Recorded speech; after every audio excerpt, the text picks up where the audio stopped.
Palestine was never a country. You've heard this argument before, but what if I told you that this claim is based on a complete misunderstanding of history? Because if a nation needs an official state to exist, then guess what? Israel didn't exist before 1948 either. So why is this argument used only against Palestinians? Some argue that Palestine wasn't a country because it was ruled by the British, the Ottomans, or even the Mamluks before them. But let's apply that logic elsewhere. Syria, Iraq, and Lebanon were also part of the Ottoman Empire, so do they not exist? India was ruled by the British. Does that mean Indians weren't a people? Of course not. Being ruled by an empire doesn't erase a people's identity. The name Palestine was not invented recently.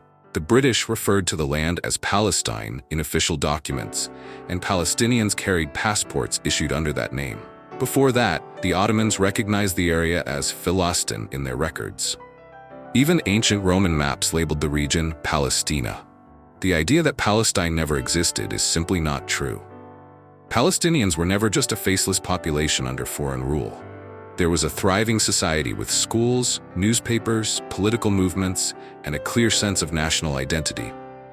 In 1936, Palestinians led a major uprising against British colonial rule and Zionist immigration. Why would people fight for their homeland if they didn't consider it their own? Here's the biggest contradiction. If Palestine wasn't a country before 1948, neither was Israel. The Zionist movement worked for decades to establish a state, but when Palestinians try to do the same, they're told they never existed. The truth is, Israel's existence was made possible through political efforts and international support.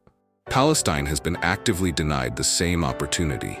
The argument that Palestine never existed isn't just historically false, it's a political tool. It's designed to justify occupation and erase Palestinian claims to their own land.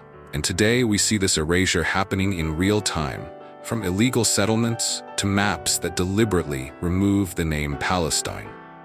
The truth is, a nation's right to exist doesn't depend on when its flag was officially raised. Palestinians have been here for centuries, and no amount of revisionist history can change that. So next time someone says Palestine was never a state, ask them, does a nation stop existing just because it was under foreign rule?